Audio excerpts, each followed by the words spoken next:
Hey, Dog Nation, it's Brandon Adams, the host of DawgNation Daily, the daily podcast for Georgia Bulldogs fans presented by Marco's Pizza. Good to have you with us. We're going to have a fun program today. Jeff Sintel recapping a lot of the storylines from early signing day. We'll get that from him coming up in just a moment. And there are already, believe it or not, some twists and turns for what could happen for Georgia the rest of this 2019 recruiting cycle, and already a pretty significant development in the 2020 class as well. So we'll talk about it all as DawgNation Daily, presented by Marco's Pizza, begins right now. From DawgNation.com, this is DawgNation Daily, the daily podcast for Georgia Bulldogs fans, presented by Marco's Pizza. Here's your host, Brandon Adams. Later on in today's program, I'm going to do something that I do not enjoy doing. I'm going to have to admit that I may have been wrong about something, and many of you have convinced me that I was. We'll do that coming up in just a couple of minutes. We'll also get Jeff Sintel on today's program as well. Great day to have him on to kind of put a ribbon and a bow, so to speak, on the early signing period, what Georgia has got done, what Georgia still needs to do. Jeff Sintel will help us kind of fill in a lot of the gaps there with that coming up in just a few minutes. It's good to have you with us here today on DawgNation Daily, presented by Marco's Pizza. Let me begin, though, with this. One of my favorite things about Kirby Smart are those little subtle, almost nothing seems to be accidental messages that he seems to send from time to time, where the words kind of mean one thing, but they also kind of mean something else too. Let me give you an example of that. Georgia signed a running back for its 2019 class, one of the top 10 running backs in the country, Kenny McIntosh. But for a lot of Georgia fans, there was attention paid to who Georgia didn't get. Georgia didn't get, for instance, John Emery Jr., a one-time UGA commit, five-star from Destrehan, Louisiana. He ends up with his home state school there at LSU. Georgia seemingly went down to the wire with five-star running back Trey Sanders. DawgNation was on the hand at Port St. Joe, Florida on Wednesday when Sanders chose live Alabama over UGA. In some respects, Georgia fans were paying more attention to the backs that Georgia didn't get than the back that Georgia did get in Kenny McIntosh. Although, as you're about to hear from Kirby Smart in just a moment, there is a lot to like about Kenny McIntosh. But here's what's also interesting about what Kirby Smart has to say. In addition to praising McIntosh and talking about the fact that McIntosh brings something into the fold that Georgia did not necessarily have before he arrives on campus, Kirby Smart also starts sending out those clarion calls that running back recruiting at Georgia never slows down. Running back recruiting at Georgia is still very much open for business. And there's a bit of a message here for some 2020 running backs to maybe be paying attention to. Here is Kirby Smart praising the back that Georgia did sign and also at least alluding to what Georgia might do in the future there as well. If you're a Dog fan, you're going to like this. Here's Kirby Smart. Kenny gives us something we don't have. You know, we've thought all year we needed a 225. I mean, we felt like we were missing that. And, running back is a unique position, guys.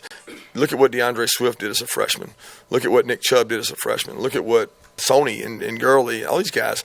You can go out and sign really good players. And we know we've got the possibility of having 3 guys leaving next year if Holyfield stays. So we're going to have an opportunity to go out and sign the best backs in the country next year. We've got a lot of backs coming back in our program, and we've got good young backs. And we think Kenny gives us something. I mean, Kenny's going to be a 220-pound guy that's a bruiser and very athletic out of the backfield. We're excited about what he can do. Now, did you follow all that? Because there were a couple different messages there. On the one hand, he's 100% right about Kenny McIntosh. If you look at where Georgia was really deficient offensively this season, essentially the only area in which Georgia had any offensive deficiencies whatsoever was down near the goal line, where a big, bruising, 225-pound style running back like Kenny McIntosh certainly could have helped out with Georgia this season. And having a guy like that and a role like that moving forward for Georgia is probably a really good thing. So there is a lot to like about Kenny McIntosh, and Kirby Smart made sure he enunciated that there, and I think that's an important thing to do. But in addition to that, Kirby Smart also said, hey, y'all, take a look at this. We could have as many as 3 running backs leaving our roster after the 2019 season. That's obviously assuming that Elijah Holyfield doesn't make his decision to move on to the NFL. We're going to have a lot of space at running back next season, so elite 2020 running backs. He mentions Todd Gurley. He mentions Nick Chubb. He mentions Sony Michel. If you want to be the next Chubb, the next Michel, the next Gurley, Georgia's going to be open for business next year, and there are going to be a lot of roster spots to go around at the running back position. That's a very interesting cryptic phrase from Kirby Smart. It's kind of funny that on his signing day press conference of 2019, he's already making a pitch, at least through the media, for a 2020 running backs as well. And you know what?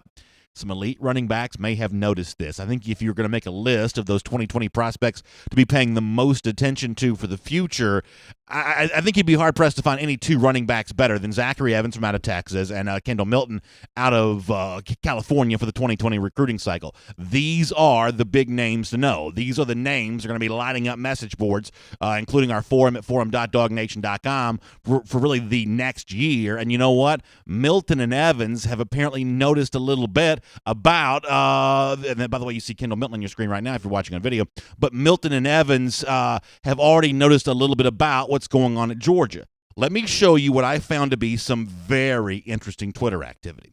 So a fan, and I'm assuming this is just a regular old Georgia fan, tweets out a picture of Nick Chubb and Sony Michel. You know, one of those great images of those two good friends standing side by side with each other.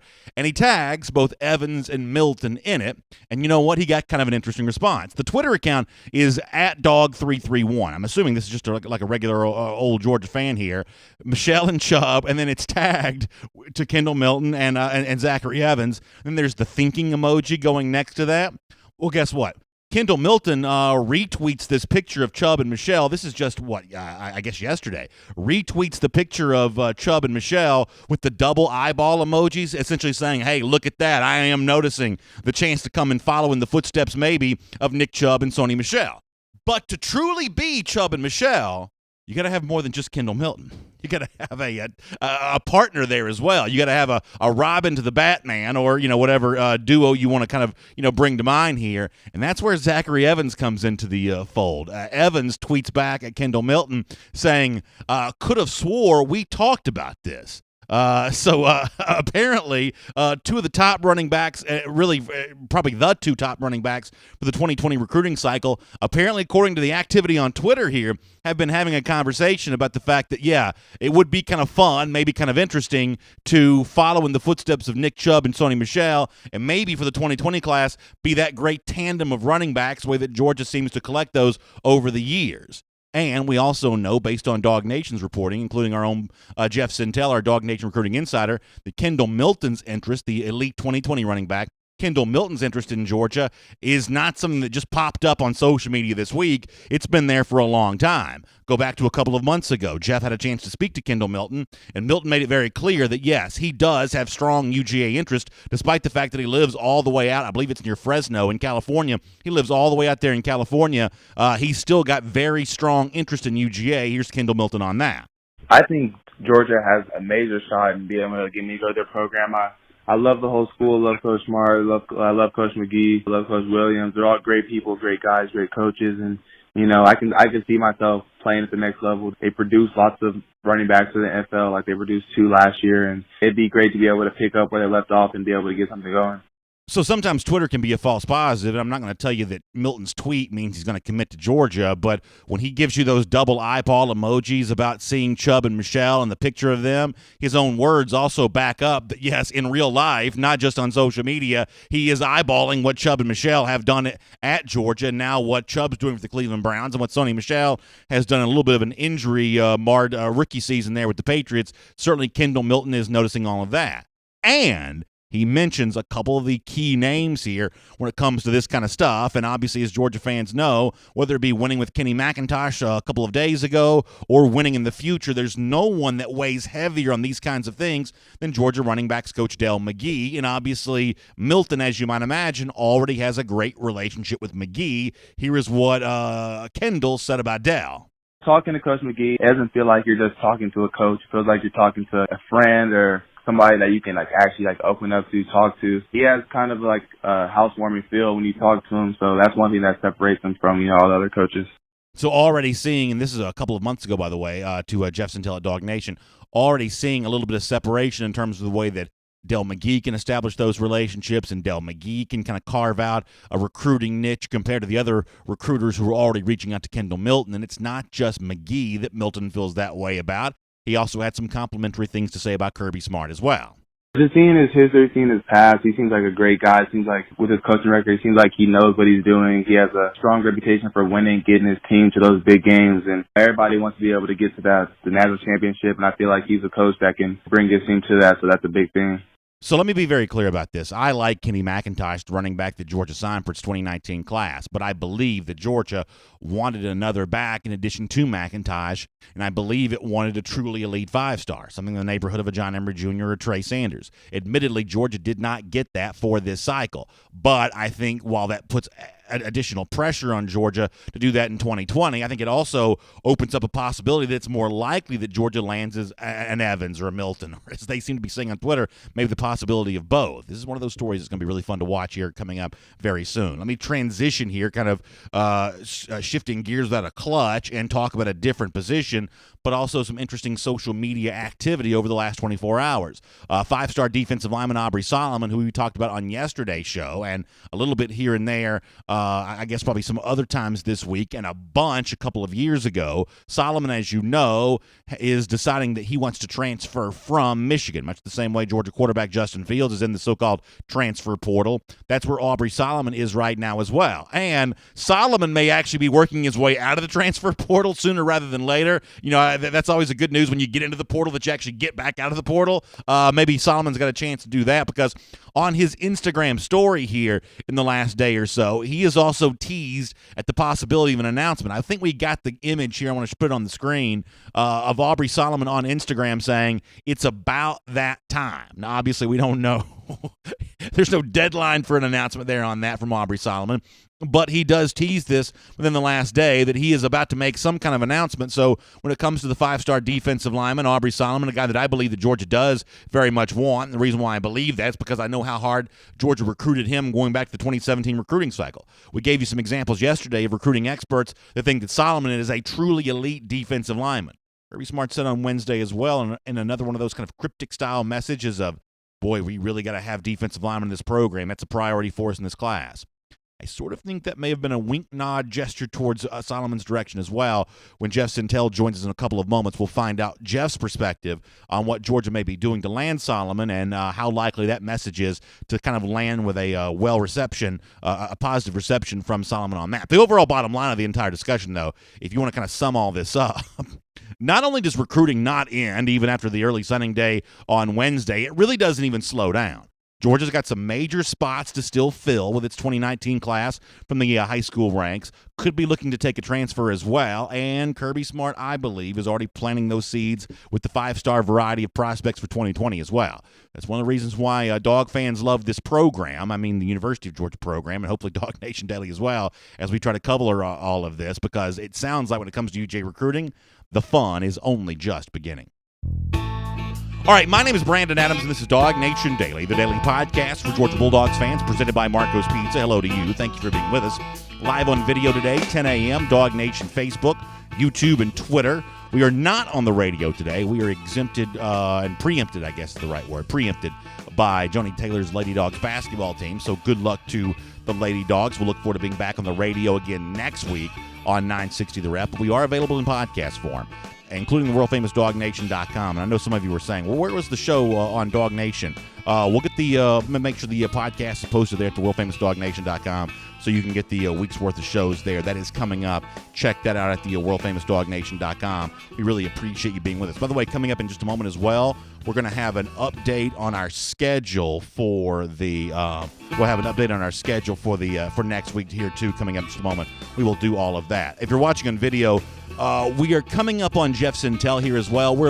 Jeff's going to be a little later joining us than normal. He had some business he had to take care of on the recruiting trail before he gets to us. So Jeff is still coming up, but he's coming up in a couple of minutes here today, live on video, and of course in the podcast form there as well.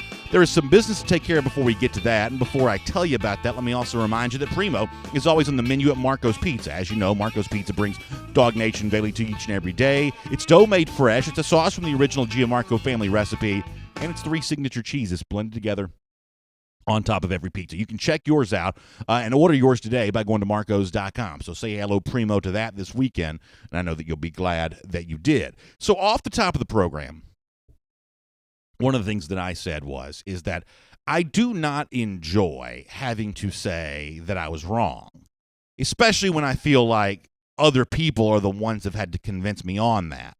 But in retrospect here, I think I may have been wrong about something. And I'm going to sort of lay this out for a couple of minutes, especially for those people who don't get a chance to watch on video every day. So when the regular broadcast ends, we do a question and comment period on video. It's really the most fun thing I do all day long. I love hearing people's response to the things that I've been saying. I love being challenged by other perspectives and other thought processes. I think that's all really fun. And one of the things that many of you also like as well is our buddy Connor Riley, who helps us kind of behind the scenes here. He's one of our producers. You also read him a lot at DawgNation.com. He'll kind of chime in from time to time on some thoughts that he had. And yesterday, we were kind of all going around the table giving our grades for the various position groups in terms of how Georgia had handled things for its early signing period. We gave each position group a grade in terms of where things stood after Wednesday and in terms of the overall total class. And my overall total class grade was a B+. And I got a lot of criticism for that. And I guess I've done some reflecting since then. And I guess it probably is wrong not to give the class like an A grade. Connor Riley's shaking his head no. He feels like I'm being coerced by the audience here. But I have thought about this a lot. And let me tell you why I've upgraded my grade for the recruiting class from B+ to A over the course of the last 24 hours or so. First of all, if you don't give Georgia an A, then you're only giving one school in the country an A for early signing period. That's Alabama. Is it really only fair to give one school an A?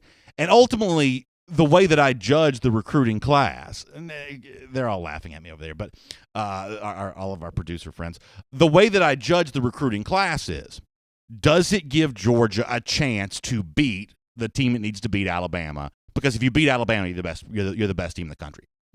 Georgia's not competing against 129 teams. It's competing against one. Clemson doesn't recruit at the same level as Georgia right now. Ohio State doesn't recruit at the same level as Georgia right now. The other SEC programs that seemingly are closed are still kind of facing a bit of a statistical gap. I mean, Texas A&M and LSU. Right now, this is Georgia versus Alabama, more so than it's ever been before. And if you look at some of the numbers that are coming in, I'm going to write about this today at DawgNation.com. That's kind of the genesis of all of this. If you look at the numbers that are coming in, you can certainly make a pretty strong case that Georgia is doing what it needs to do to make it a fair fight, if not take a slight advantage eventually over Alabama, the talent department. Let me give you an example of that. Chris Lowe from ESPN, a really good writer, was citing some ESPN recruiting stats. Now, I know that for most of us who follow recruiting closely, of the major services that try to rate this stuff, I think most of us view ESPN as inferior to all the rest, but still, these numbers for the most part kind of work. Let me show you the tweet from Chris Lowe, who was talking about the overall numbers over the last 3 years. Chris Lowe's tweet, and this is from yesterday, he says, ESPN 300, that's sort of like the ESPN bootleg version of the top 24/7 from 24/7 Sports or something like that. The ESPN 300 signees by SEC teams over the last 3 years. And Lowe specifies this won't include players that are going to sign come February. So for Georgia, this doesn't include John Rice Plumlee or any of the guys that could come in, Tyreek Stevenson included. Up to this point, over the last 3 years, Alabama has signed 53 ESPN 300 players. Georgia is one spot below that at 52. In the SEC, the next closest is LSU at 34, and then you get to Florida at 29. So as it stands right now, Georgia is indeed recruiting at an elite level. Now, unfortunately, it's only doing enough to make it a fair fight, an even match from a talent standpoint with Alabama, but it is doing its part. So when you look at the overall Georgia signing class for this December, you also have to factor in the number one class last year that dusted Alabama's, and the 2017 number 3 class for Georgia, which did eclipse 300 points on 24/7 Sports. And you have to say that right now, even with Georgia not getting everybody it wanted on early signing day of 2019, it is still recruiting at an A level. And I would suggest that with Tyreek Stevenson still on the board, the potential of Doug Nestor still on the board, and we talked about that yesterday with Jeremy Birmingham, and some of these other names are still out there, an A could become an A+ before it's all said and done as well. All right, we'll get Jeff Sintel here in just a minute. Let's do our Kroger checklist, though, and get an update on some of the things happening around Dog Nation, both within the in the world of UGA athletics and within our world here around DawgNation Daily. It's our Kroger checklist. Let me start with this. Tomorrow, don't forget at noon, you've got UGA basketball against Georgia Tech at McCamish Pavilion. So this is a pretty important game for Tom Crean's team. They're at McCamish against Georgia Tech. The honest truth is, I have no idea who's favoring this game. Is Georgia? Who's the favorite between Georgia and Georgia Tech? We need to look that up and see. But this is an important game for Georgia because it gave away the game against Arizona State that it probably should have won. Got a better than you realize win against Texas Southern, whoever that team that played was before that. Took care of its business against Oakland the other day. But an in-state game here against Georgia Tech would be a pretty interesting win for Tom Crean's team to get. We'll see if they're able to do that. Also, as a part of our Kroger checklist, let me also give you a couple of updates about what's going to happen around DawgNation Daily here as well. This is our last day to be on video for a few days. We're going to be off video the next 3 days to start next week. That's December 24th through the 26th, Christmas Eve, Christmas Day, and the day after Christmas. We are going to take some time off of video to let our staff have some time to relax and be with family and friends and enjoy this Christmas season. We are back live, though, at 10 a.m., like always, on video on Thursday, December 27th, so make your plans to join us there for that. We will see you Thursday, December 27th, back live at 10 a.m. Now, for those of you that normally watch on video, I will let you know we will have a podcast. We're going to have a podcast for all 3 of those days. We're going to do one holiday special podcast, and that's going to be posted at all the places that podcasts get posted. So if you normally watch on video, we'd love to have you check out an extra bonus holiday show that we're going to put out there for the podcast audience. Some of those of you that are normal podcast listeners, we appreciate you obviously being out there for us, and so we'll look forward to seeing you there for that. Okay, so beyond that, believe it or not, when we get back next week, with our regular shows on Thursday and Friday, then we roll right into the following week, which is live from New Orleans. We're going to be there starting Sunday with special coverage of the Sugar Bowl. That means DawgNation Daily, live from New Orleans at probably a little bit different time. It'll be a little bit of a different holiday schedule, given the media availability and stuff around the Sugar Bowl. But Sunday, December 30th, Monday, December 31st, game day on January 1st, and then the following day, we're going to be in New Orleans doing a lot of Sugar Bowl coverage. So it's about to be a very busy time here on DawgNation Daily, and we're really looking forward to doing a lot of that kind of stuff with all of you. So enjoy some Christmas time at the beginning of next week. We'll have regular shows Thursday and Friday, and then immediately rolling right into New Orleans for a really, really fun countdown and build up to the Sugar Bowl there as we cover everything happening around the program, and that is going to be a really interesting thing to see. All right, we've got a lot more to come on our program today, including, by the way, if you enjoyed yesterday's look at the Missouri commit who did the Quay Walker hat toss, he's actually back at it again today with more trolling on Tennessee. We'll tell you about this coming up in just a moment. But before that, as promised, we're going to get Jeff Sintel here coming up in just a moment. It's great to have you with us here today on DawgNation Daily, presented by Marco's Pizza. Hope you enjoy Jeff Sintel right now. And we'll get Jeff coming up about 5 more minutes from Jeff. Okay, so we'll wrap up that portion of our first segment here, and we'll get Jeff Sintel coming up in just a moment. While I got some time to fill, though, let me get some of your comments. I'm going to pull up both Facebook and YouTube, and we'll get rolling on all of that, and we'll get as many comments as we can. When we get down towards the end of the show, I do kind of have to get off the air, kind of close to on time today, so I apologize for that, but I'll try to take as many comments as we can right now as we talk a lot of recruiting. Let me start on Facebook here, and we'll get some of these, and I know a lot of you have some specific things you want to hear Jeff talk about, so we'll kind of talk some about that. Somebody asked about John Rice Plumlee. Let me see if I can get that question. I don't see the question about the person who asked it, but somebody asked a question about John Rice Plumlee. And so the honest truth is I really don't know how things are going to work out with John Rice Plumlee. I think the issue here is this is not just a Georgia decision to make, that John Rice Plumlee also has his own suitors as well. So that's what it's going to kind of come down to is it's not just the choice that he makes about Georgia or the choice that Georgia makes about him. I mean, I think that Georgia's still waiting with open arms based on the agreement that was detailed in the piece at DawgNation.com a few days ago.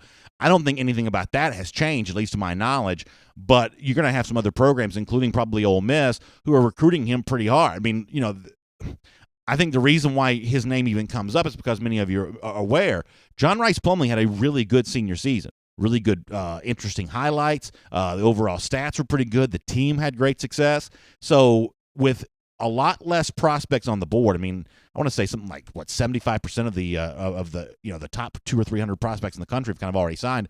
There's a limited number of those top elite prospects still left out there.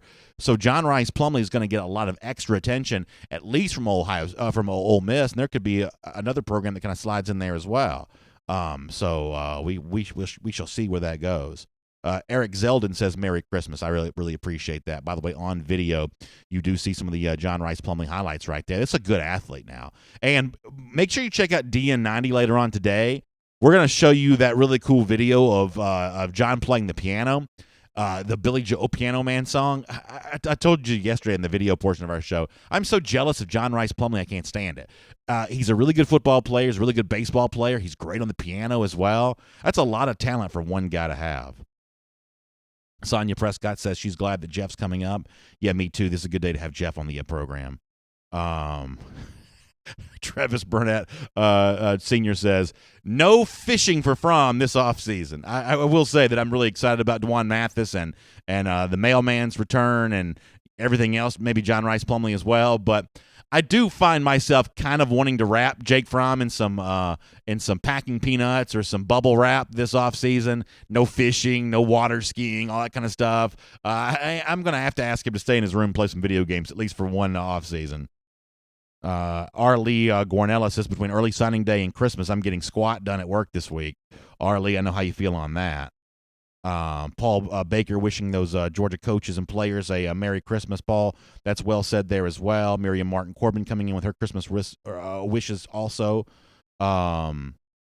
Reggie Elkin said, can you put that graphic back up on the screen? Can we do the Chris Lowe tweet one more time? Somebody was asking to see that. The Chris Lowe tweet about the ESPN 300 prospects. Yeah, we'll show you that one more time. So this is kind of where things stand from a statistical standpoint. Alabama, over the last 3 years, has signed 53 ESPN 300 guys. And honestly, I mean, this is sort of like that thing in high school where, you wanted to copy your friend's homework and they said, don't make it too obvious. That's essentially what ESPN does with a lot of this kind of stuff. It's the ESPN 300, sort of like a copycat version of the Top 24/7. The FPI is essentially a copycat version of the S&P Plus. This is one of those things of, we're going to do our own version of something that someone else has already done better. We're going to make it just different enough so we can claim it as proprietary. That's what the ESPN 300 essentially is. But the numbers still line up pretty closely. But Georgia is right there in that kind of, essentially even collection of elite prospect when it comes to Alabama. Brian Whitehead says, I understood your grade for the recruiting class. Class isn't over yet. Class is dang good so far. Going to get better. It'll be an A or an A+. And so, yeah, and I kind of said that yesterday too, that I think that Georgia will work its way up to an A eventually because I think it's going to add some more elite players.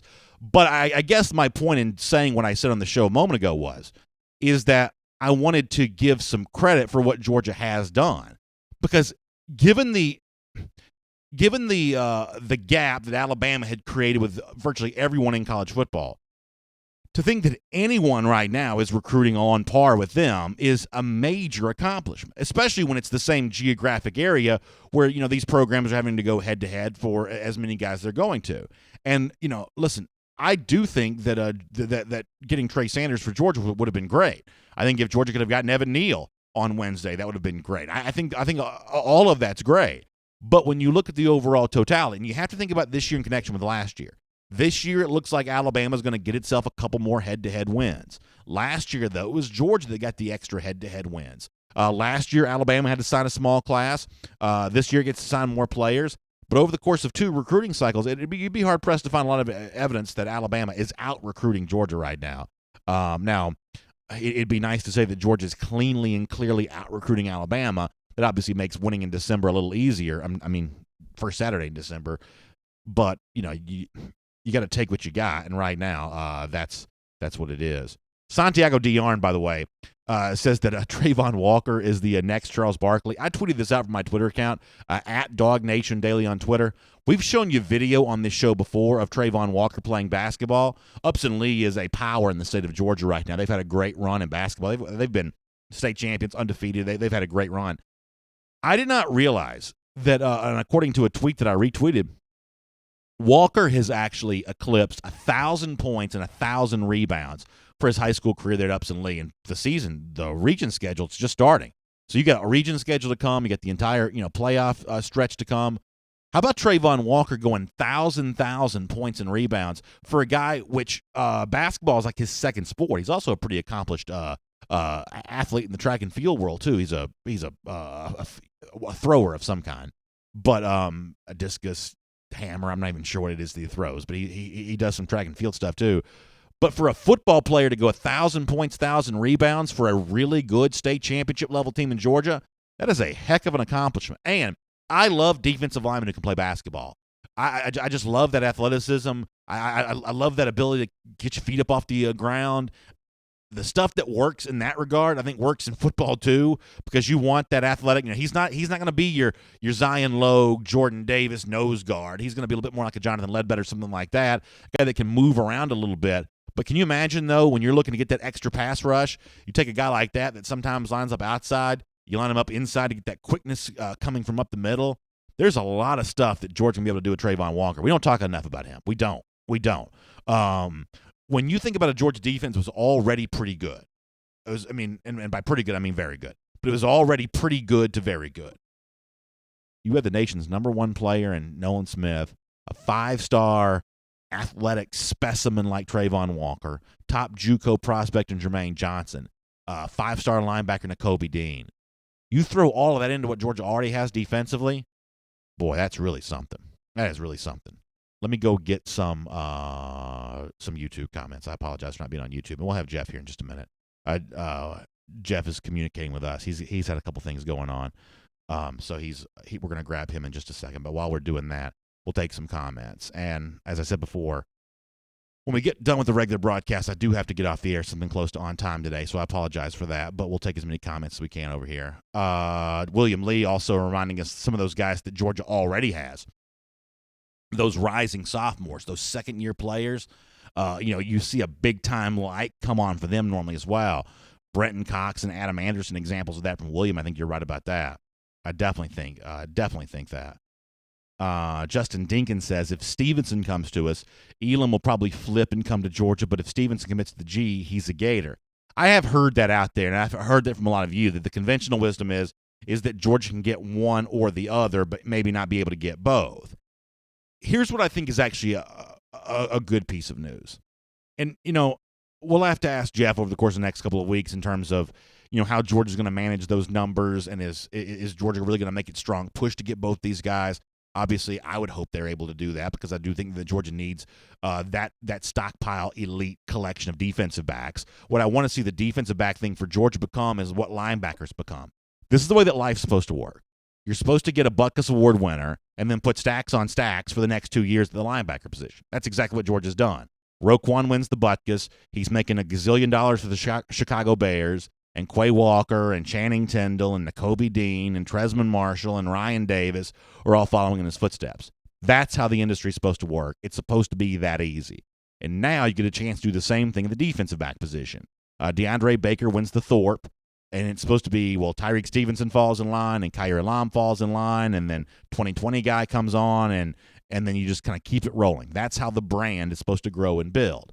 But I understand that conventional wisdom of, you're not necessarily going to be able to get Stevenson and Elam. Here's what I think is good news, though. The fact that Elam is a February guy, actually in this regard, works to Georgia's advantage. Had Elam been forced to sign on Wednesday, I think there's a pretty good chance he chooses somebody different. If Elam was going on January the 5th, the same day that Tyreek Stevenson expected to go, once again, I think there's a chance he probably goes somewhere else, as Jeff Sintel has told us. Elam's relationship is very strong with Mel Tucker. Tucker's no longer there.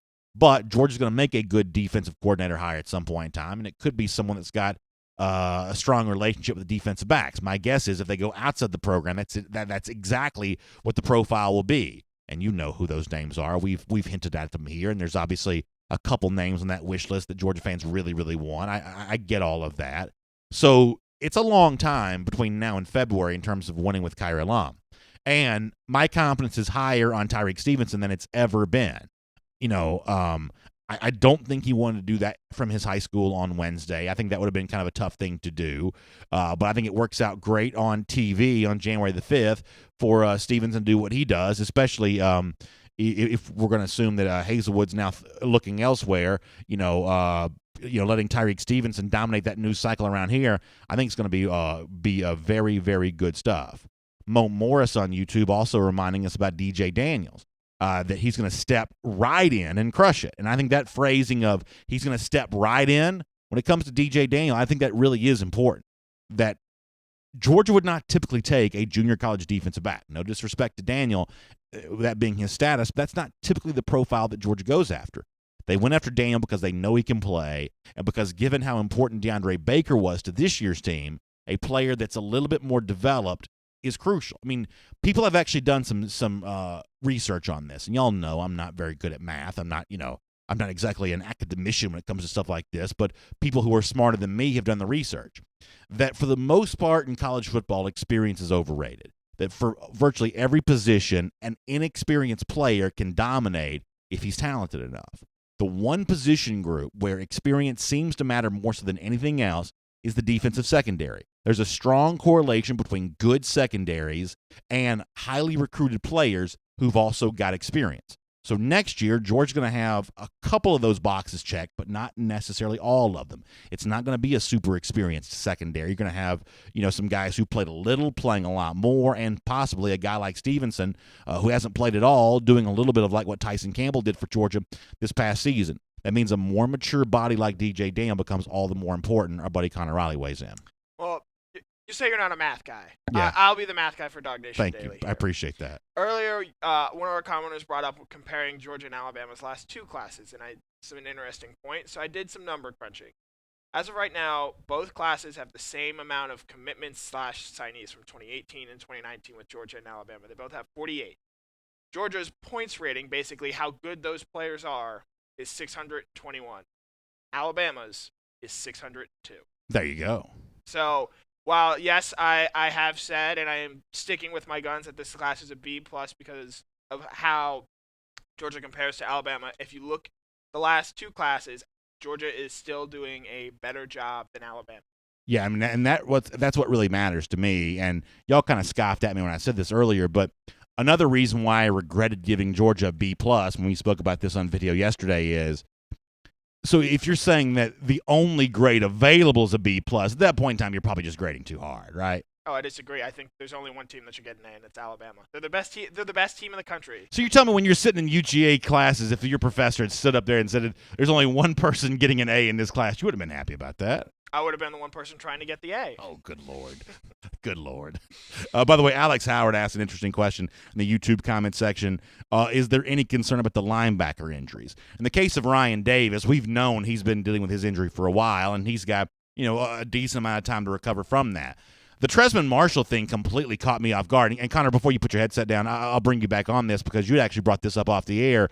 The Marshall thing caught me off guard. I didn't know he was dealing with an injury. And you were actually with him at the state championship. Was there any kind of buzz or talk about Marshall being hurt going back to the state championship a couple days ago? A couple of days ago? Yeah, so when Jeff and I were interviewing him, he mentioned, he was having some shoulder issues. And then on Wednesday at his press conference, Kirby comes out and says that Marshall's going to probably end up needing shoulder surgery, which I found to be a little interesting. And I highlighted in this morning's Good Day UGA that potential injury to Marshall makes the addition of Nakobe Dean all the more important, all the more a bigger win for Georgia. Yeah, I think so. So, Alex, to answer your question, the Marshall News, and on your screen you see Jeff interviewing Tresman there.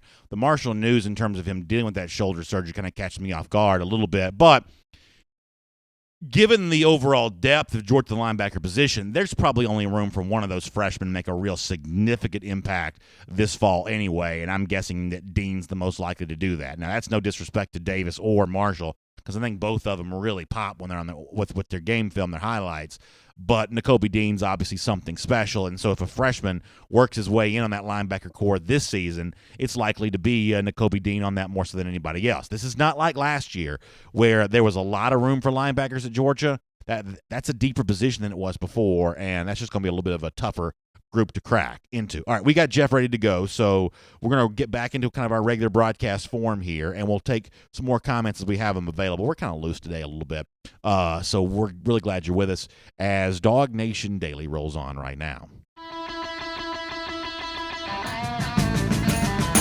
From Athens and across the SEC or wherever the recruiting trail may lead, here's a DawgNation.com insider. We had a commenter a moment ago that said, boy, I'm really glad that Jeff Sintel is going to be on this show today, and I am really glad to have Jeff Sintel in the program as well. It's a nice way to recap everything that's happened thus far with the early signing period and also to get a bit of a look at where Georgia might go next. Jeff, thanks for being with us. Hope you're doing okay today.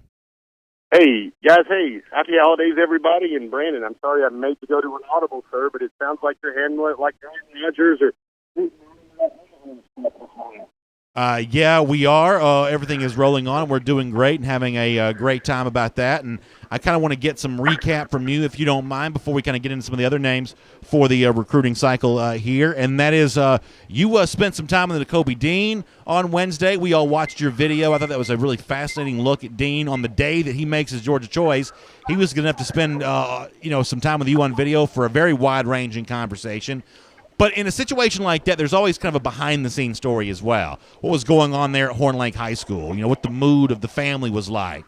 You got a chance to watch all of that firsthand. For those of us that couldn't be in the room with Dean there that day, what was it like around the ceremony right up until the point where Dean chose UGA?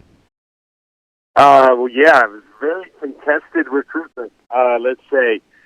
It was funny. There's so many stories we'll probably share regarding Nakobe Dean in our upcoming Next Generation specials, videos, and on the website, of course. But I thought maybe the most interesting things of the several, we've kind of covered them, I guess, on a few other DawgNation products and platforms. But maybe the one we haven't hit on really hard yet was how he kept Georgia guessing.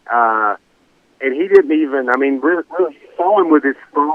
He was constantly on his phone. Normally, a lot of recruits try to bury the phone, turn it off, because they got important decisions to make. Well, Nakobe, right before the live hit happened, was on his phone and looking down. And when I spoke to him afterward, he said, yeah, that's when I was sending off my letter of intent to Georgia. So that's how closely he kept Georgia kind of off to the side a little bit about what he was going to do.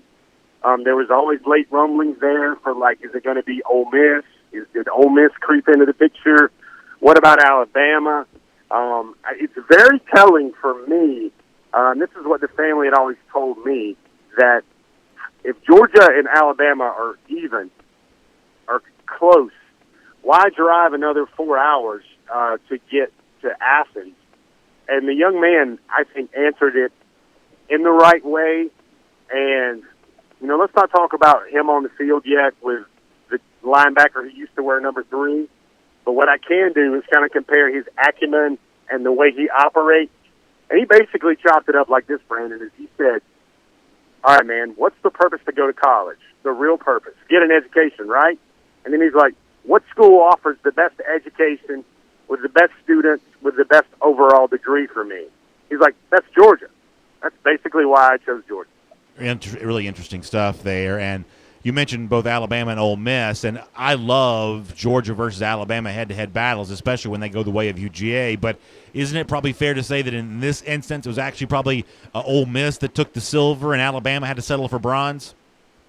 Well, that depends on who you ask, and this requires a reporter and some shoe leather and some, just steno pad work. So if you ask Dad, he would say, I think his dad told me that he thought second place was LSU or Alabama.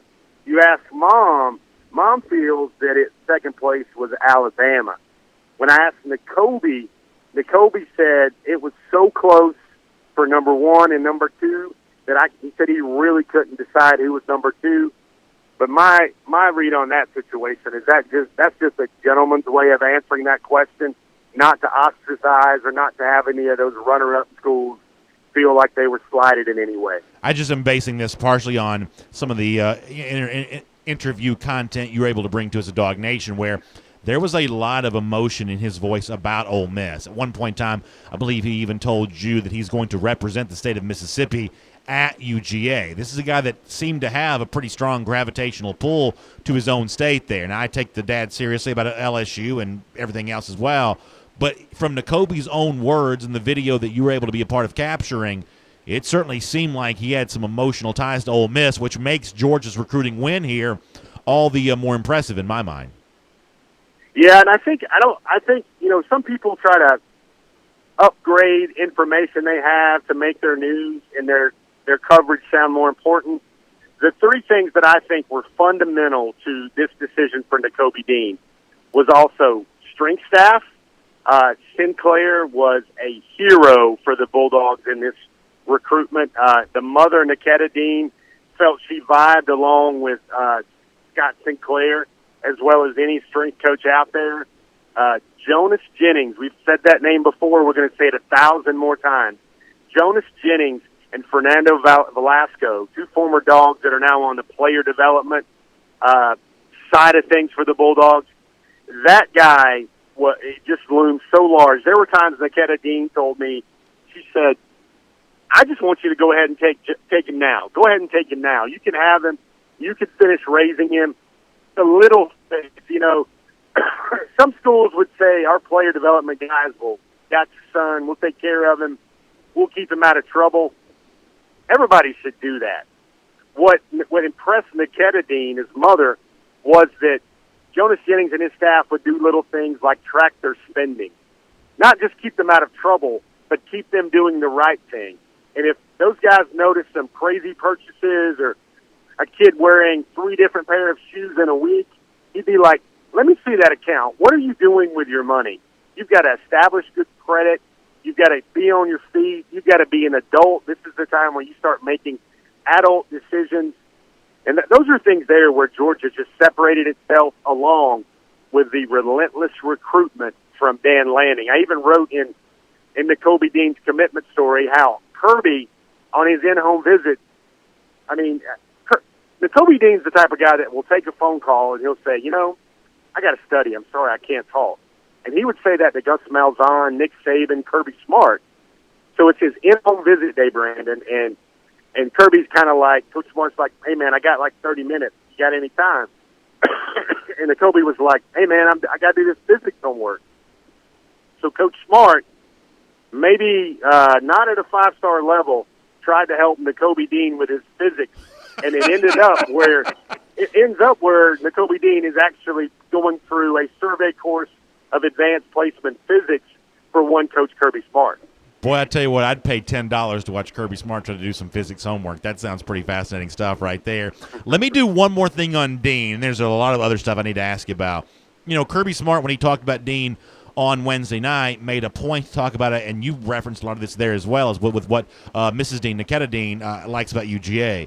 Kirby talked about the safe atmosphere, the wholesome environment. It seemed like Kirby Smart really wanted to use those words in describing Dean's connection with Georgia. Was that an intentional message on Kirby's part? Yeah, because, I caught during my reporting, sometimes I didn't put it all out there into the universe, but there was a situation where the family didn't feel comfortable on a few things regarding their LSU trip. It wasn't anything the university could control. They just kind of felt that it was not a very closed campus and a really open campus around Baton Rouge. And I think this is the one thing they kept saying a lot, or something that I picked up a lot, was Nakobe's going to handle his football. He's going to handle his grades. I think he's going to be one of the most serious-minded guys in the class. He will require 0 de-recruiting. He's just going to do his job. The times he acts like a teenager is if he hears music playing. The dude loves to dance, kind of like Brandon Adams around that company Christmas party. But the thing that Georgia had to do is they're going to say, we can create a bubble around you. We can create peers. We can create academics. We can create support. We can create strength and conditioning. We can create the degree. Everything that a university is supposed to support a student athlete with, that is what Nakobe Dean and his family, that's what they were really looking for. Really interesting stuff, Jeff, and it was great reporting from Horn Lake this week, and we're glad to have you there. And obviously, Dog fans were loving seeing the good news there on that video and getting a chance to hear from Dean himself. Check out the DawgNation video channels for more on that. Which brings me to Trey Sanders. And I don't want to spend a ton of time on this, but I do got to try to find out the real story here. I think I was right there with a lot of Dog fans in that, you couldn't really sleep great on Wednesday night until you knew that that letter of intent from Sanders was really received by Alabama and that recruitment was really done, especially given how close it seemed to be before Sanders made the announcement for Alabama. And I told a lot of people privately here for a while I was worried about Sanders trolling UGA. I'm not quite so sure the announcement itself wasn't all a setup to troll UGA, but behind the scenes, was this just a paperwork snafu for why the letter of intent was received by Alabama so late, or was there an 11th hour push to get him not to go to the Crimson Tide? Yeah, that's an interesting question. You know, our reporter on the ground, Michael Carvel, said that if there was a number 2, it would be Florida State. And he kind of felt that had this been the 2020 cycle and Taggart had one more year of offensive linemen and players in his program, that the decision, at least according to the spin that came out of the Sanders camp, was that FSU would have been the move if he was a 2020 recruit. My feeling on this is things change, and they always do. And I think a lot of that had to do with whether or not Georgia's depth chart was still going to be as appealing in terms of, excuse me, guys like Elijah Holyfield and Brian Arian moving on to the league are creating room in that depth chart, in that running back room for Georgia. I think that was the factor why Trey Sanders got heavy into the mix with Georgia after that official visit. And I think that was a contributing factor why he didn't choose the Bulldogs in the end. And I know my boy Brandon, he loves the 5 stars. He loves the number 1 every year.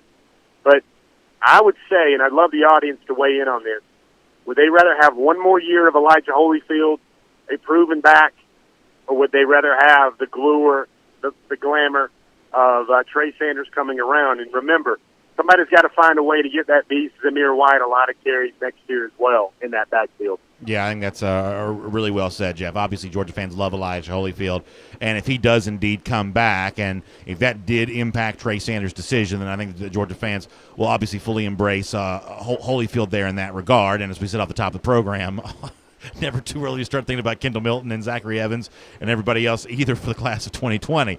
Let's talk about quarterbacks here for a moment. And you know, you and I talked on Wednesday on some of our video programs about Dwan Mathis, and then it becomes official with Stetson Bennett later on that night. Bennett's obviously a guy that Georgia fans know, the Georgia players love. We had some effusive praise for Bennett from Cameron Nislek, who was at those practices a year ago as the Georgia punter. So obviously the guys in that program love Bennett. How do you think that Mathis and Bennett coexist together here?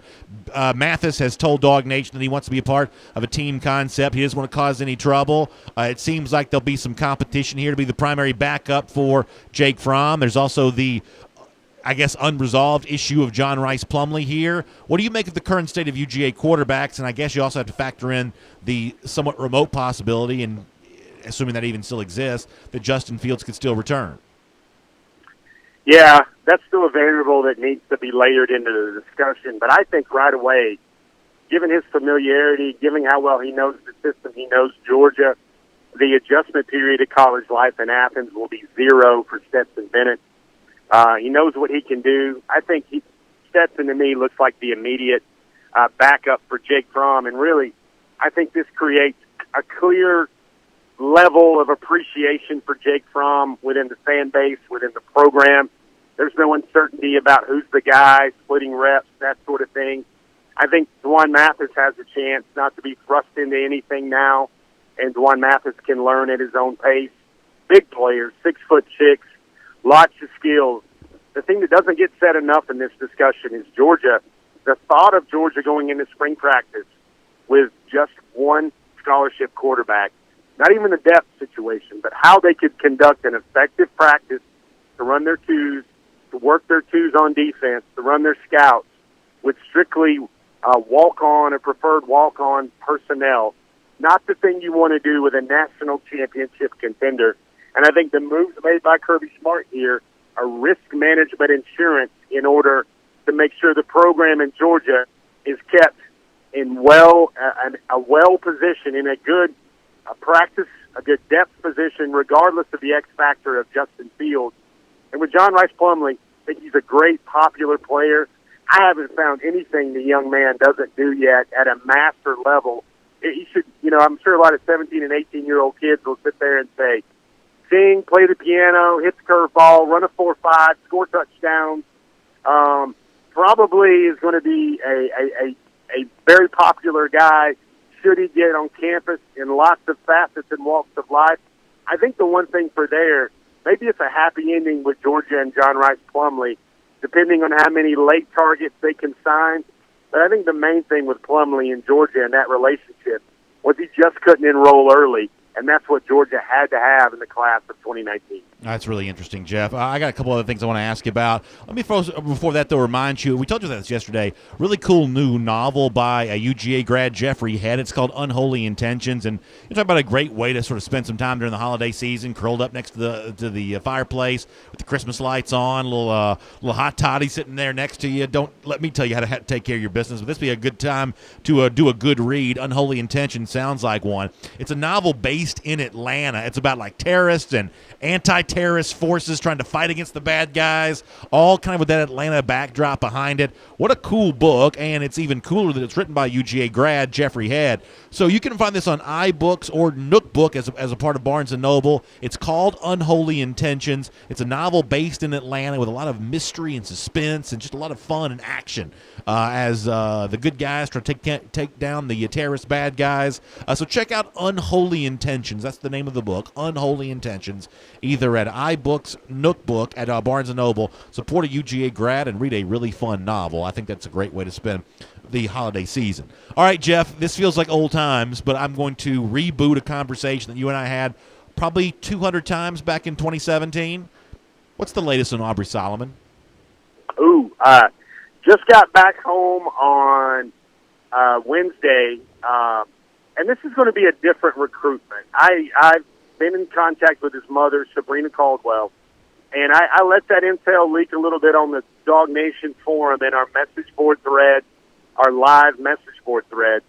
But what she told me, her son Aubrey just celebrated his 20th birthday, and she, in her own way, said he's no longer a teenager. He's going to make this decision. She said she was elated by his decision to come to leave Michigan, come back home, obviously, it sounds like. And she said that decision will be left up to Aubrey Solomon. He's a 20-year-old man, and all she's going to do is she's going to wait for him to tell her what colors to put on and which team to root for. You have to think, Brandon, you have to think. The lure of the Bulldogs, the defensive line spot. Georgia might lose a transfer 5-star this year, this week, this month in Justin Fields, but they might gain a 5-star defensive line recruit down the line in Aubrey Solomon. Come on now, that gets you excited right there, that description. Let me do a quick follow-up because I know I'm keeping you long here, but I want to try to clear the board as much as we can when it comes to information. So based on your reporting there, the fact that Aubrey's mom is going to be more hands-off this time, fair to say that's a big difference from the 2017 recruitment when Michigan was ultimately the selection. And, listen, if you're a young high school kid at the time, you want your mom heavily involved. You want her vetting those programs. Safe to say that she was a major influence then. It sounds like she's kind of taking a little bit more of a, I guess, sort of a backseat role here, kind of in a background role here for Solomon this time. So that's kind of interesting. The other thing, Jeff, is from Solomon's own Instagram story, he essentially hinted at a decision dropping soon or something along those lines. Are you buckled up for this happening sooner rather than later, or could this thing drag out for a while? Yeah, Brendan, I know for you it's been at least 48 hours since a 5-star came to Georgia, and your trigger finger is a little itchy. I think the next commitment video we need to do needs to include something with you kicking the presents underneath the Christmas tree for Kroger or Marco's or something like that, because you just can't wait. I'm going to ask you this, my friend. Read between the message board lines and read between the tweets. I'm sure you saw the Malik Herring tweet to Aubrey Solomon. I'm going to just think about this for a second. Everybody put your thinking caps on for a second. And why would Mama be elated about her son making a new decision in his past if he's going to go out to California, Miami, Ohio State, Tennessee? I'm just going to leave it at that. Why would Mom be happy about this decision? It seems to think that the home state school has a puncher's chance here with all that. That is very, very exciting stuff. All right, let me do two quick things before we let you go. You can kind of handle these all together, kind of a catch-all question. Obviously, we've already talked in our show about what's to come next, whether it be Tyreek Stevenson January the 5th or, really anything that could happen and evolve here. I'd love to get some general thoughts from you on those other dominoes that you think are about to fall, and just kind of some final thoughts on what Georgia has already gotten done for its 2019 recruiting cycle. The floor is yours for some final thoughts here. Wow, open-ended question. So I would say, Kirby Smart even said it at his press conference, not really any big intel. It is the fact that has a few targets left out there, and Georgia has a few spots it wants to address. Let's go through them. Defensive back. That's obviously Tyreek, the dream chaser Stevenson. That decision will be revealed to the world on January the 5th from the All-American Bowl. DawgNation will be there. You've got Jaden Hazelwood as the 5-star receiver. That decision will also be made. Did we lose Jeff? Kirby said wide receiver, defensive back. Kirby Smart said, "You got me there, Brandon?" Yeah, go ahead. Yeah, we lost you for a second, but now you're back with us. Yeah, now you're back with us. Kirby Smart said, "What about Tyreek Stevenson?" Kirby Smart didn't say anything about that. I know he can't speak about Stevenson. I'm sorry, but yeah, finish your thought. So Kirby Smart said DB, wide receiver, offensive lineman. Obviously, Oh Lord. An offensive guard, one's an offensive tackle prospect. The cornerback, Tyreek, the dream chaser, Stevenson, also Kaiir Elam. Those are two South Florida DBs. Those are the DBs that are still out there for Georgia. Hey, let me push. Hey, Jeff, let me interrupt just for 1 second. I'm sorry to cut you off here, but we did have a pretty good comment on the video earlier. If Georgia gets Stevenson on the 5th, does that make it harder to get Kaiir Elam? Is Elam really looking to go somewhere else if Stevenson chooses Georgia on January the 5th? Because in our comment section, that seems to be some of the conventional wisdom. I would say the Elam decision is going to be based on who Georgia's new defensive coordinator is and the relationship that can be built there. So a lot of those comments are kind of static right now because there's not a lot to go there off of. I would say Tyreek Stevenson, Kaiir Elam are the two knowns out there in terms of Georgia will still keep targeting.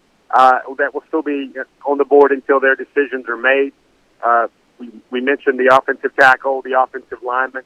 The John Rice Plumlee situation where it's also up in the air depending on needs and what's available after February the 6th. So there's still some big targets out there for Georgia in the class of 2019. And, the one thing I'm curious about, Brandon, to ask the question back to you, please, is did the crack staff at DawgNation World Headquarters, have they figured out a way, do we have the technology to get an isolated camera on your face during these signing day reveals? I would love to see a montage of your thoughts when the Trey Sanders decision was revealed and also the Nakobe Dean decision was revealed. We need to see that look on your face sometime, you an even bigger star than you already are. Yeah, we kind of they threw me on the camera for one of these recently. Now, for Nakobe Dean, I snuck off the desk and went and sat in the control room, and I was watching that in there because listen, Georgia needed that one. When Dean's decision went down, Jeff, and you were there, filming it for us. But I was in the control room and I was leaned forward. My eyes are about 3 inches away from the screen, looking to see what Dean was going to do. So I wasn't on camera when Dean made his because I was sitting as close as I could be to the source to find out what it was. But they caught me on camera for one of those recently. Who was it that I was on camera for? Yes, Clay Webb. Yeah, I got caught on camera for Clay Webb, so I did get caught giving it the fist in the air for Clay Webb the other day. So I guess I got outed for cheering on camera for that one, my friend. We need to see that on Before the Hedges, or that needs to be a tweet somewhere, man. You gotta get that Tiger Woods fist pump down or something like that, man, because you'll have plenty more of those to celebrate in the future. No doubt about that. Jeff, Merry Christmas to you and your family. We really appreciate you being here today on DawgNation Daily. Thanks for a really fun wrap-up. I know we took you pretty long there, but it was important for us to hear your expertise on that, and you gave us a lot to chew on here as we head towards the next few days as well, as we go through a little bit of a 5-star withdrawal, at least maybe for a little while. So enjoy the Christmas season, Jeff, and we will look forward to checking back with you as we head towards those All-Star games, the Sugar Bowl, and everything else. Once Christmas is done, it doesn't slow down around here, and I'm really glad to have you out there covering it for us. Thanks for being with us. All right, guys. Have yourself a happy, and a merry, everybody. No doubt about that. Let's take a look around the rest of the league. This is SEC Through. All right, really good stuff. Boy, I tell you what, Jeff, get you fired up at Aubrey Solomon now. I want Aubrey Solomon at Georgia. I think that'd be great news for the program. I think that'd be a huge addition. And you certainly get the impression from Jeff that he thinks there's a really good chance that might be able to happen. Before we do our SEC Through, let me also remind you that it's bowl season. I love that. You got bowls this afternoon. You get the Bahamas Bowl, the Idaho Potato Bowl. All these games, you can get action down. There's a whole bunch of games tomorrow. You can bet against Georgia Tech. Actually, that's not tomorrow. That's the day after Christmas, I think. Yeah, but eventually you can bet against them, and you can just kind of do everything you want there at MyBookie, especially this time of year. You can wager a little. You can make a lot when it comes to the parlay stuff. You just want to get there and get involved in the bowl season with my friends at MyBookie. They're the only online sports book we'd recommend here at DawgNation because, and this is important, they're the home of the fast, no-hassle payout when you win. Because when you do win, you want to get paid. You want to get paid quickly. MyBookie will do that for you. And even better, they'll essentially make you a winner before you even start because your first deposit can be matched up to 50%. But you got to go right now, especially before the action gets going later on this afternoon and then all day tomorrow. Find MyBookie online. It's MyBookie. Find MyBookie online, and then use the promo code DawgNation. It's all one word, spelled the way it's supposed to be, DAWG. Use that promo code DawgNation. Your first deposit can be matched up to 50% with MyBookie. After that, you play, you win, you get paid. It's as simple as that. Find MyBookie online and use the promo code DawgNation. All right, my favorite player in college football next season, I'm ready to unveil to you right now. His name is Jamie Petway, and he's apparently going to play linebacker for Missouri. I didn't know the first thing about Jamie Petway before yesterday, but I have grown to love Mr. Petway in the time since then. Petway continued what has become a long-standing National Signing Day tradition of somebody taking a Tennessee hat and throwing that thing into the wild blue yonder. Quay Walker did that a year ago, obviously famously when it comes to Georgia. Jamie Petway down at Westover High School in Albany, Georgia, did that on Wednesday. He puts the Tennessee hat on. If you're watching on video, you can obviously see this. He really kind of left it there for a minute, too. And that's the key to a good signing day troll. When you put the hat on, you got to leave it there for a little while. And he left it for a second, took a beat, took it off, tossed it. And I didn't throw it quite as far as Quay Walker did, but he still tossed it and put the Missouri hat on. In the immediate aftermath of that, Tennessee fans are, as you might imagine, a bit warm about all of this. So Jamie Petway goes back to Twitter to twist the knife just a little bit further. He says, "These Tennessee fans big mad. Meet me in Memorial Stadium." That's, I guess, Farrat Field where Missouri plays. "Meet me in Memorial Stadium next year. Hashtag show me." And then he gives you the 50-17 score. That's how bad Missouri beat Tennessee this past season. He gives you 50-17 and then the shrugging emoji.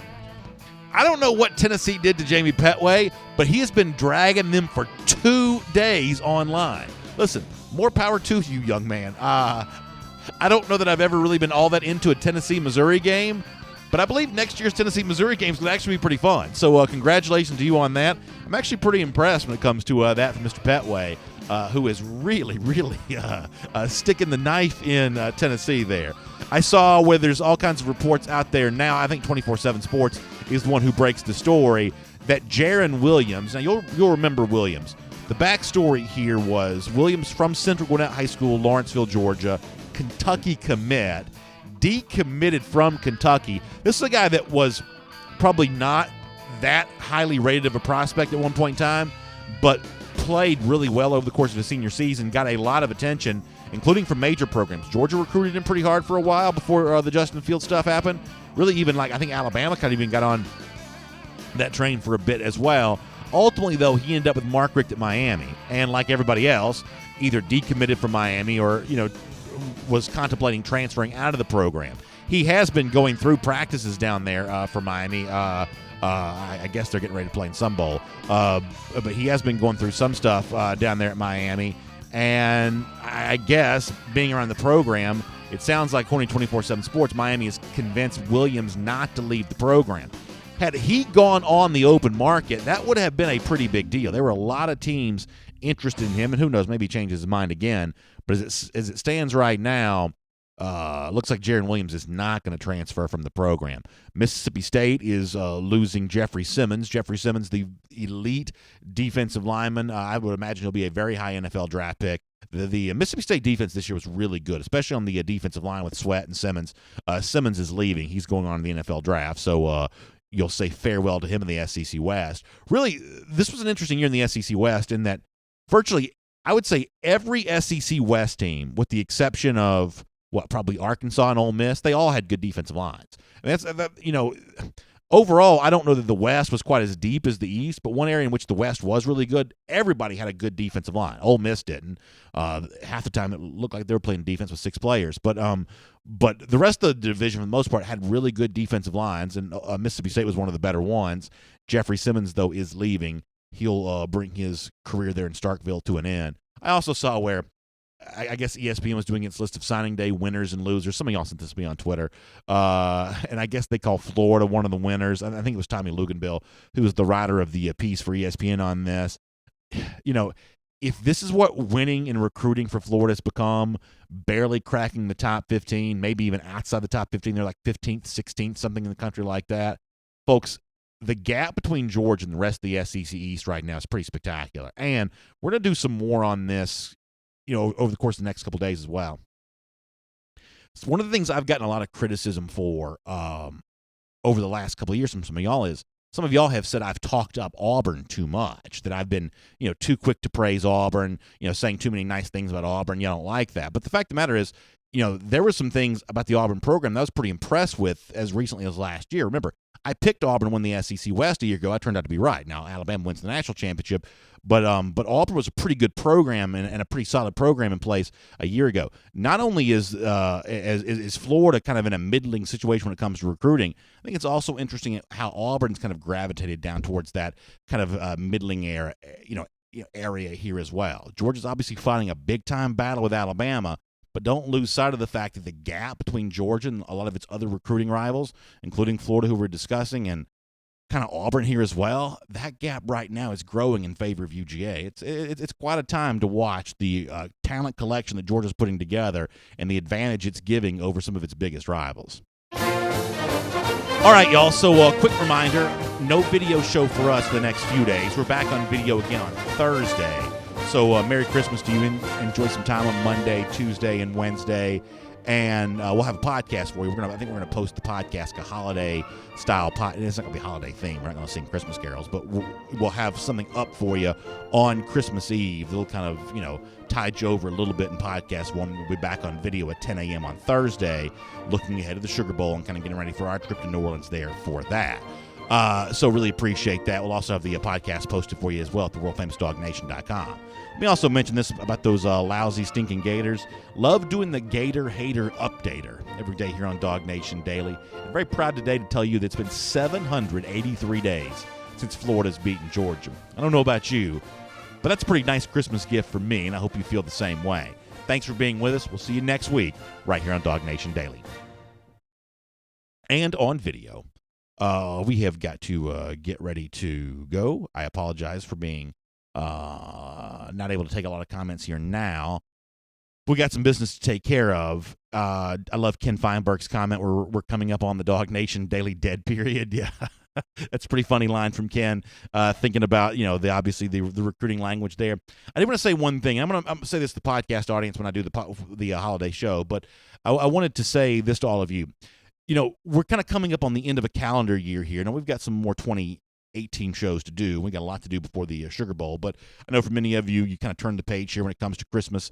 So I just wanted to take a moment to say thank you so much for taking the time to watch this. And during this portion of the show especially, those of you that stick around after it's over with, kind of interact with the comments. And I love that feedback. I love knowing what you all think. I love you challenging me with what I think.